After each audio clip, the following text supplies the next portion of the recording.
UConn's playing right now. It wouldn't shock me at all. I got Duke. How much do we put the home court here of Anaheim for San Diego State versus potentially That's a factor, Duke but they were or close in Connecticut? Tucson.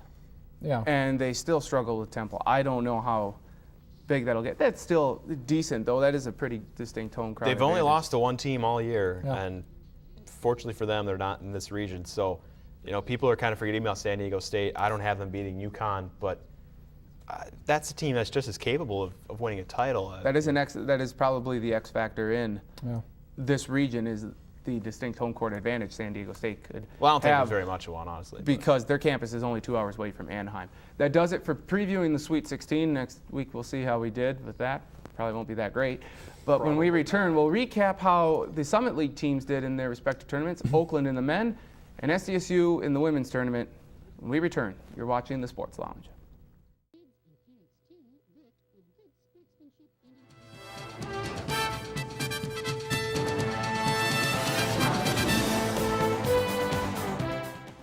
Welcome back to the Sports Lounge. I'm Nathan Stacken. It is now time to recap how each of the Summit League tournaments, or each of the Summit League tournament winners did. Thank you.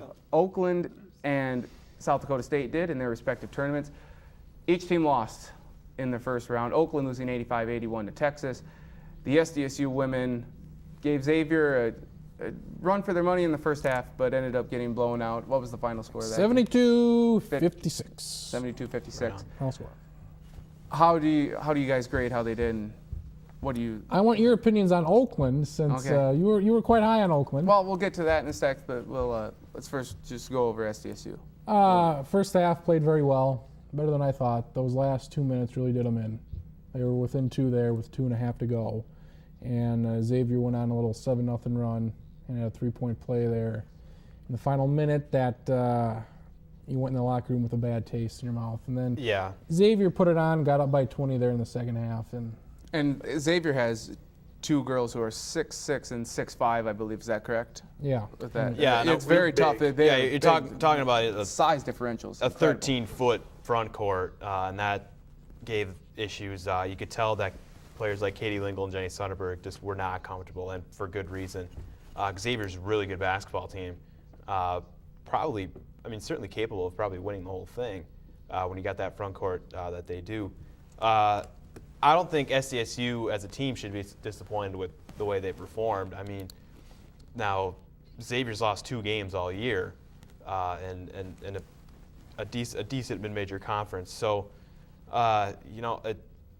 going in, you thought, can they keep it in single digits? And who knows?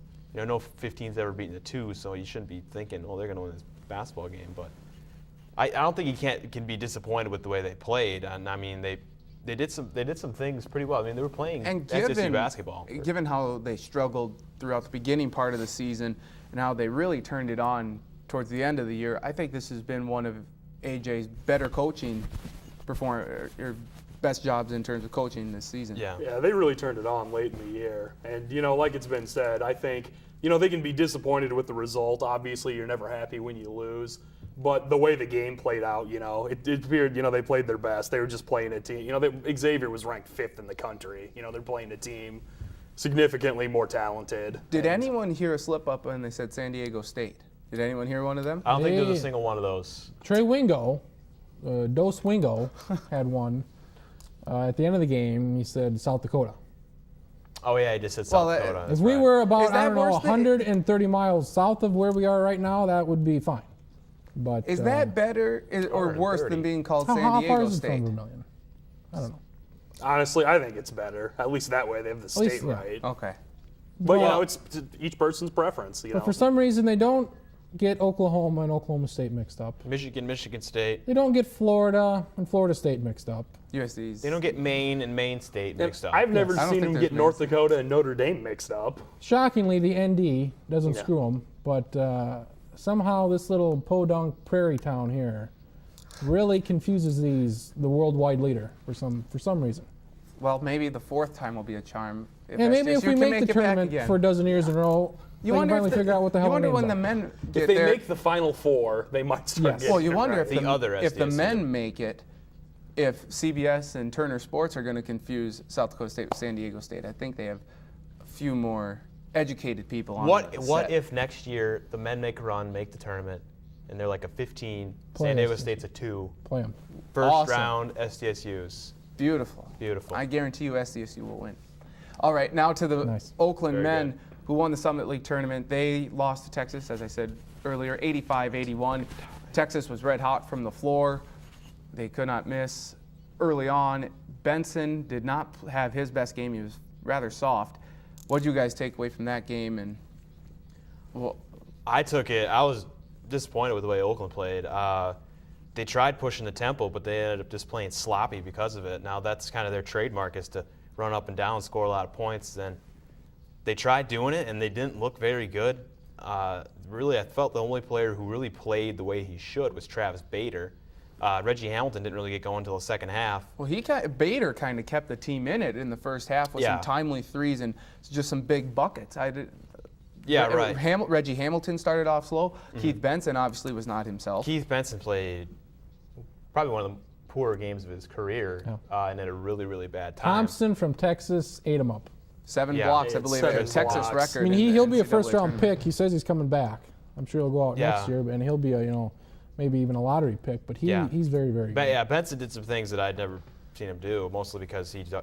I took Oakland to the Sweet 16, and after having seen the way they demolished SDSU and Oral Roberts in the Summit League Championship game, I thought they would be able to knock down a few threes, and they could not hit any threes at all in the first half, apart from Bader's too. I think they finished the game 7 of 23, which is not terrible, but after having seen the way they knocked down threes earlier. As a 13 seed, you want to shoot better than that. Well, yeah, I mean, you Can we need. agree that the final score was a little closer than the game really was?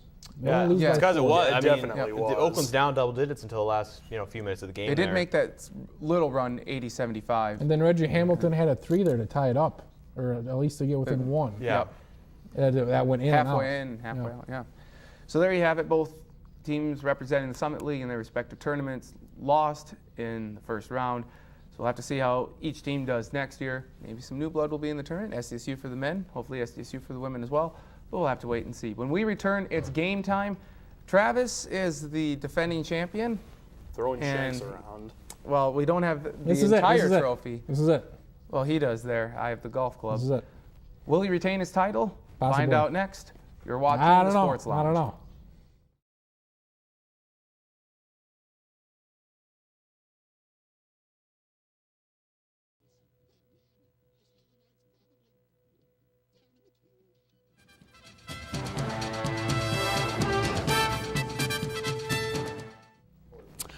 Welcome back to the Sports Lounge. I'm Charlie Hildebrand, your host for Game Time, taking over for stuttering Nathan Stacken.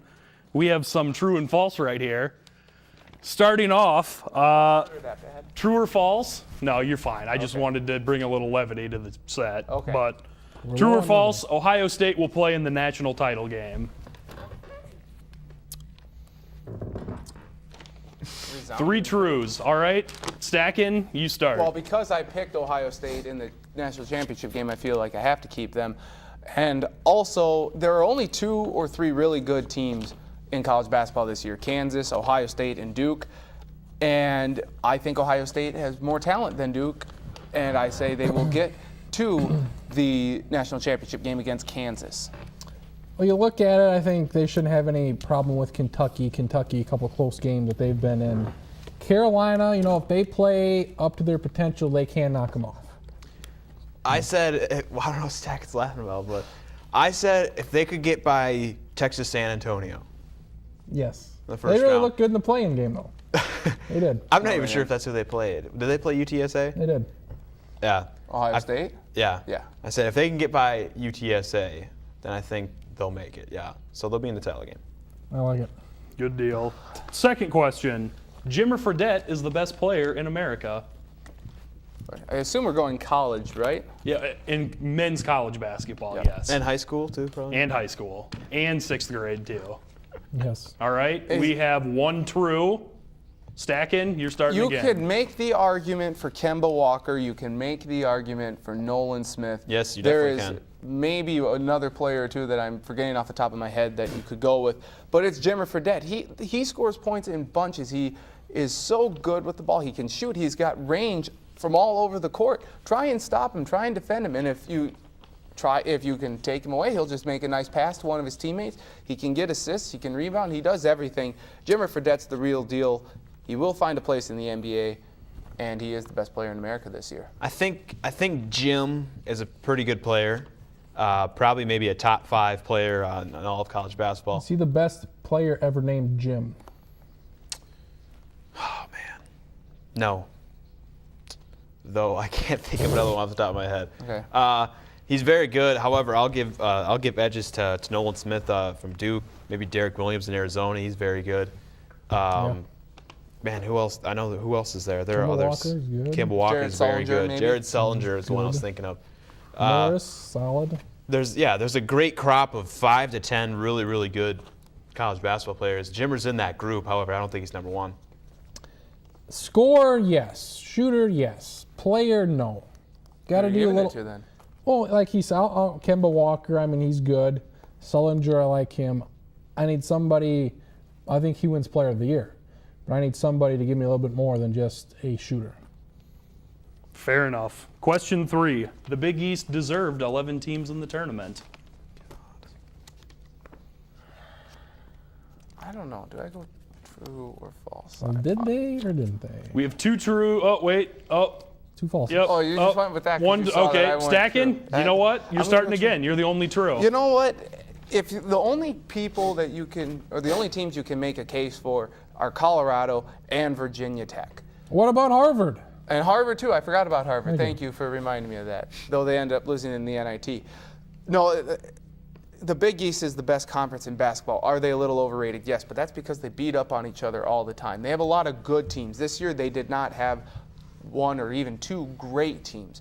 So, with that being said, they deserve the number of teams that they got in strictly based on how many times they beat up on a ranked team in the conference. I would say before the tournament, I would say, yeah, Big East, they deserve 11. You know, they got, up and down that conference, there's ranked teams that have won big games. I think they're overrated, and I don't think they play well in the NCAA tournament. Well, clearly. But I think at the time they did deserve it all. At the time they deserved it, but their performance has been lackluster to say the least. There's 2 of the 11 are still in it. It's How many do you terrible. think should be in it? Should 4 be or 5. Louisville, you think should be still around. Pitt should still be around. Absolutely. I think all those teams should still be around. Should still be around. Yeah. So it's 4 or 5. Really, the only teams that I felt coming in the tournament wouldn't be that legitimately were most likely not to be around are Villanova, Georgetown, and Georgetown. Maybe West Virginia too. Marquette, West Virginia. Then other than that, you're still talking like 5-6 teams that I thought had a great chance to even make the Final Four, and then to perform the way they did. And I think Notre Dame is like that game last night against Florida State is like basically the microcosm of how that conference has played this tournament. Just really disappointing. I didn't think that, as dumb as it sounds, that Marquette should have been in the tournament at 20-14, but they had tons of games against the top 50. Yeah. Okay. Number 4, Butler, who plays Wisconsin, and then assuming they win, plays either BYU or Florida. So Butler, true or false, will be in the Final Four for a second year in a row.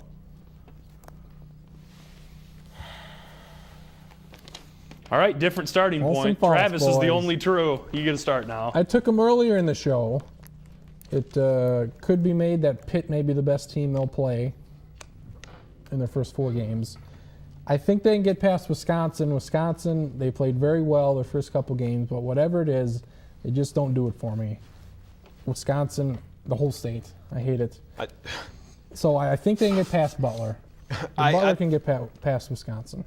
I think similar to the Northern Iowa upset over Kansas last year, I think they'll fizzle out here. I think Wisconsin, with how methodical that offense or defense, just the way they play that half-court style, I think that doesn't cater very well to Butler topping them. Now, Wisconsin is really kind of a mystery. Now, if you look at Wisconsin, you think, oh, this is a really athletic, talented team. You don't think that, but for some reason, the way they play is just conducive to wearing teams down in the tournament because –